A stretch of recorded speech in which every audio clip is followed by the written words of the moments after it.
basically, here's some ideas. One, and it happens among you guys, the brothers. It definitely happens with people outside. And I noticed it most recently when I was giving my feedback, I think to Eros, or who was before Eros? Who was the private moment before Pyro? When I was giving feedback to Pyro, and then Oracle afterwards was like, I really liked your feedback. Like I was like in a trance or something. And this happens a twofold effect. One is, or twofold cause. One is listening to Arash speak.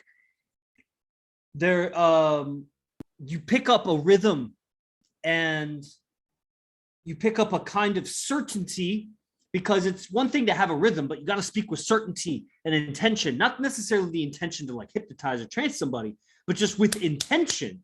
Like Oracle was speaking during, he gave a, yeah, but what's the, when you die, a eulogy. He gave a eulogy for his private moment. And he was speaking. Towards the end of it, you became more certain. And the power was coming out in each syllable. Not necessarily that every syllable is yelling. It's just some syllables you yell. Some syllables have intention. And so it has this rhythm to it that piques attention. And it'll sound all robotic and regimented when you're trying to do that. But if you just ride the wave of a feeling, like I used to play the guitar a lot, just ridiculous amount. And, for a guy that didn't really practice scales, up until that point, I practiced scales a little bit, but I would improvise. And of course, I'd be like high and on drugs and whatever. And sometimes not, but, feeling out when is that moment that you bend to the note? What's that moment that you pluck it harder? What's that moment that you shift into an inversion on the chord? So it's the same chord, but it's at a different part on the neck. So it's like a different pitch. You get like a sense for it when you're writing the feeling. And it's different than like, I'm feeling an emotion because she said something or something happened. It's the feeling of the language. I mean, these are straight AZD teachings. This is an open gathering, so I'm not trying to like decompose it too much and break it down for you, but you'll naturally get a sense of this as you listen. Like I was talking with Oracle earlier, I'm helping with some yoga. I have expertise in this. He has expertise in other things. Powerhouse just recommended his tax guide to me. I don't know shit about it. The tax guy was like, why were you sending money to your personal accounts? I was like, because I don't know anything about business. I have a PhD in engineering. I was just accepting the money wherever I could accept the money. Now it's going to my business accounts, but we got to go back 2 years, and it's like all over the place. The money's coming and going. I'm not sending it to my bank. I got no receipts. Like, oh man. And now I'm going to pay for that by paying the tax guy to sort it out for me. So, but I know yoga. I know the body, like, so you can help me with taxes. I can help you breathe better. I don't know which one's more valuable actually at this point. Like, when you're dying on your deathbed, breathing is more important. When you're living and you want to live, maybe taxes is more important. So well, I was just saying that. Oh, Oracle was saying it was today. Oh, well, I was talking with him about this or that, and the different advantages that each person has. Your weaknesses are not my weaknesses. The weaknesses that you worry about, which that language and describing it like that, you may resist that. You're like, I don't think about my weaknesses. I don't worry about my weaknesses. There's something that stops you from approaching the super fine girl. And besides, if she's giving you indicators of interest, there's going to be like things when the windows are there that you don't step into that opportunity because you got like limiting beliefs or whatever you want to call it. And why? That's a weakness. Why you don't go like, there's many reasons why I haven't gotten into jiu-jitsu. One of those is I'm injury prone. I got lots of concussions when I was wrestling, and now I'm like so much more flexible than when I was wrestling. It's not that difficult for me to like move joints around in ways that they shouldn't be. And then it's a world of hurt for a couple weeks afterwards. But while AZD is talking, I'm looking up these jiu-jitsu classes, and I'm like, when is it going to fit in my schedule? Because it can't be during Dragon's Lair, it can't be during Gathering. Okay, so right? And it's got to fit, and you know, and then I'm looking at, I don't want to give up my yoga. Like, how much time am I going to dedicate to it? Blah, blah, blah, blah, blah. All these complaints and questions. At this point, I'd rather do it and then fuck up my schedule and realize I can't manage it and then quit than just sit back and just debate about it. Like, let me give it a shot for a week or two and see if I can fit it in. And then if I can't, then I stop. And if I, you know, like, let me handle that obstacle instead of handling that obstacle over here in my mind. And,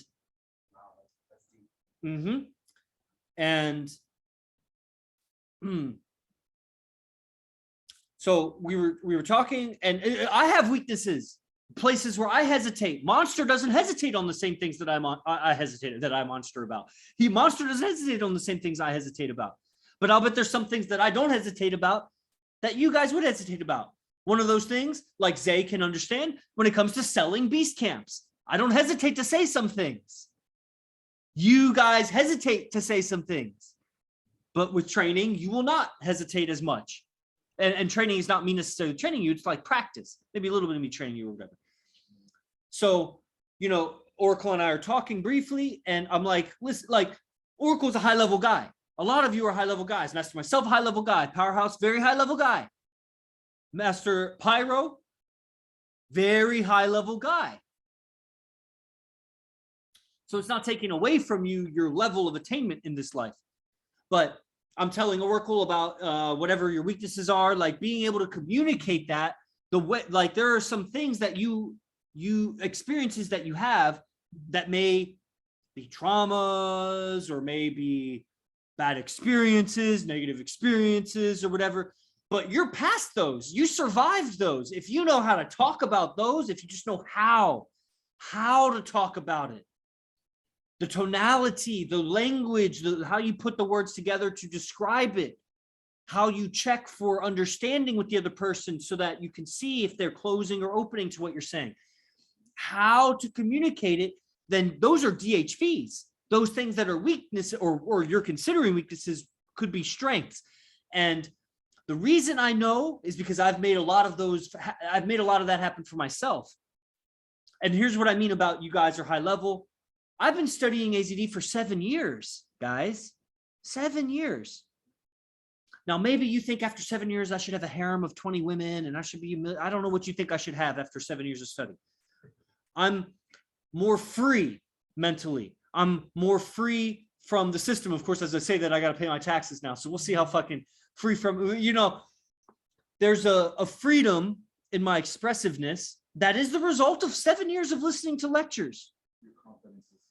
Confidence, alpha, like, and I think I had many of those things growing up, like you were alluding to, my father, but I also had man, I was such a reject up until I got good at sports, such a reject. And that was about junior year in high school. And my communication, like that's 7 years of listening to lectures. How many years have you been listening to AZD lectures? And how many lectures have you showed up to? Because it's not just time. You know, and of course, finances comes into play with that. But I mean, 2 lectures a day, every day for like the last 4 years or something. Like, so Oracle's very high level, but you're 2 years in this stuff. So I'm high level with some things, but I'm 7 years in this stuff. If you took a 2nd year wrestler against a 7th year wrestler, and they were both hella dedicated, 7th year wrestler is going to win. It's going to be very unlikely unless you're just like, I mean, it's just going to be very unlikely. And take that in anything, you know.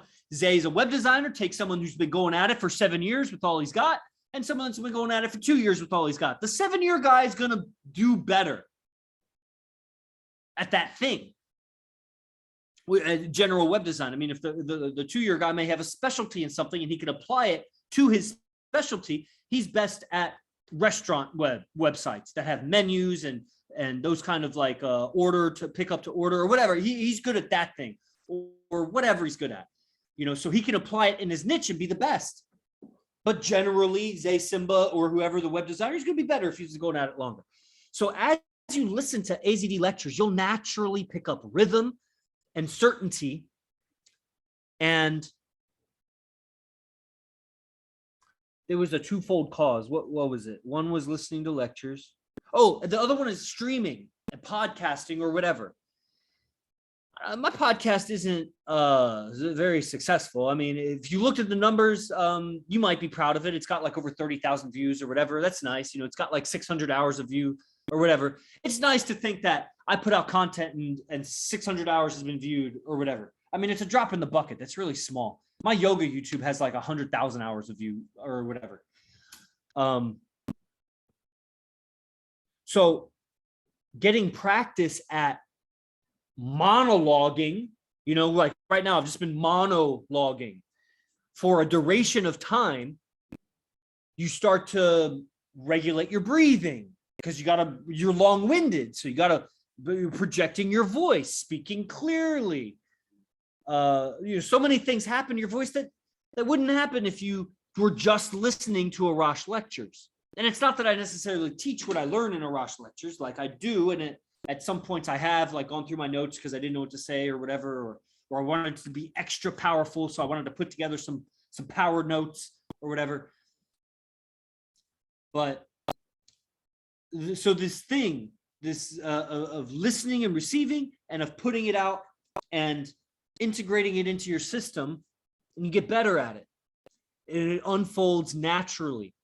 And so even amongst my friends and the people that are studying this stuff, I trance you guys sometimes. I hold back. I'm not trying to trance you. How do I hold back? Is I intentionally break it up. I break up the rhythm. I break up the tonality. Sometimes when I forget to do that, it'll be like 5 minutes later, nobody's reacting to what I'm saying. And I'm like, how was it? And everybody's like Zay is right now. Yeah. And like when I forget to breathe. Yeah, that's what happens when you get in a trance. You forget to breathe. Or you breathe real shallow, steady, like you're falling asleep or something. So these are some of the gifts, because I'm good amongst you guys. I'm great amongst other people, but there's still a science to pick up and social dynamics. And, you can't push this taboo technology on people too fast, because it's like literally like wrestling a 2-year-old. Like I got to be so gentle if I was going to wrestle with a 2-year-old. I got to let him take me down. I just got to fall over for him a little bit and move his arms and legs for him. Like that's communicating with people out there. And, and they're so distracted by fucking cars, money, food, everything, whatever. And you just want them because you want to use them. A pretty girl, you want to use her. Pretty, not a pretty guy, but like a valuable guy, you want to use what he's got. You want to use them. And so reclaiming that energy where, yeah, you're going to use them for your own soul, not even necessarily for them in the moment, but leveraging them for the social situation. This is what AZD teaches in the gathering. How you use one situation and leverage it for the next situation, so that you can accumulate power and get to the opportunity to really be interacting with the person or the business or whatever that you really wanted to interact with. You build by leveraging social interactions. For example, you talk to the old lady, you give her a laugh. The pretty girl across the way on the other table sees the old lady so comfortable with you and laughing with you. That's leverage. That is a basic example. That's 1 degree example. You could do that in a social venue. AZD will do that 6, 7, 8 times to get to the 10. So it's leveraging a lot of social interactions. The doorman, the busboy, the waitress, the hostess, the set right next to you, in different ways, leveraging. And it's amazing because one wrong move could just kill the whole thing. And when you get to a higher level, one wrong move kills the whole thing. You wrestle for the championship and you might be beating the champion, but one wrong move and you're on your back. Versus one wrong move with the beginner and you're going to recover because they're like, thank you. You're recover because they're so weak or whatever. So this is why I recommend the camp this month. It's an extra long camp. It's 5 weeks. We're starting in the middle of the week, so it's 4.5 weeks. Most camps are 3.5 weeks. There's 4 weeks in between camps. So this month is 5 weeks in between camps. So you get an extra 5 or 6 lectures in that. and of course the code of the werewolf.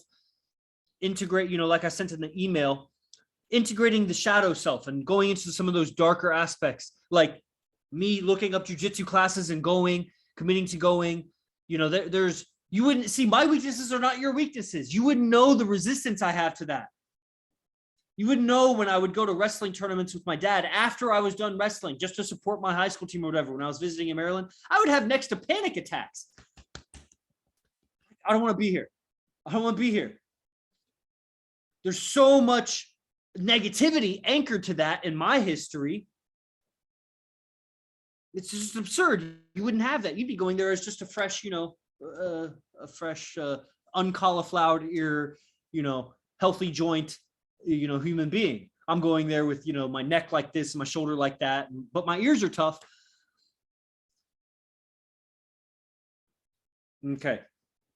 So I see a lot of guys signed up. Eddie Nicholas just signed up. Congratulations. And everybody else, I think everybody's trying to sign up. They're doing their best. If you need those payment plans, then we talk about it. Zay, if people need payments plans, you make them work for it. You don't give them $50 payment plans. You might as well live in Kenya. Then maybe, but then you're going to have to prove it. And there's so much risk in that, because what are the chances of them paying that off? Services are going to be rendered in the next 3.5 weeks, 4 weeks, but you're going to be paying it back over 10 months. Come on. You're just going to drop off the face of the earth. I know this game. I know how that's going to happen. You only have $100 to your name. Well, what do you have that you can sell? Do you really need everything that you have? How bad do you want this? Because with the mindset that AZD is going to give in this code of the werewolf, this is going to be tapping in real hardcore to the beast process, the mentality of that. The sound bites of it are going to balance you. It's going to balance your softness. And it's going to be refreshing for you to experience being too hard. Not necessarily uncontrolled, aggressive, or, whatever. I think you get it, like being too rigid or whatever, but being too hard, like David Goggins, but calibrated and social dynamically, but being too hard because you've been too soft and you've grown accustomed to being too soft. Out of 100 interactions, 99 of them you're too soft, one of them you're maybe calibrated. It's time to get a few in there that are just too hard so that you can kind of refresh your memory of what that is, or even make a new memory of what that is, and then calibrate the other direction so that you have a range of capabilities. And that's going to be a very useful tool set. That's how you're going to keep the girl for a long time, is being able to have range. You can be sensitive sometimes, but being able to go hard, and being able to go hard without necessarily raising the volume of your voice, without necessarily swearing. You also swearing if you want to do that. So this mastery of language and expressiveness, I'm telling you, it really doesn't take any more energy than you're already putting out. It's just using it in the right direction. Like an old diamond mine teaching, 4 ounces of pressure deflects 1,000 pounds of force, or whatever the saying is. In martial arts, he goes at you and you're just like, dink, and you block it, deflect it. The wrestler, I don't know martial arts, but I know wrestling, the wrestler's coming at you with full force and you step to the side and throw his head. You already have your hand on his head and he's coming at you with some full force and you just fling his head. It doesn't even take much, but if he's going in that direction, his face will bounce off the mat.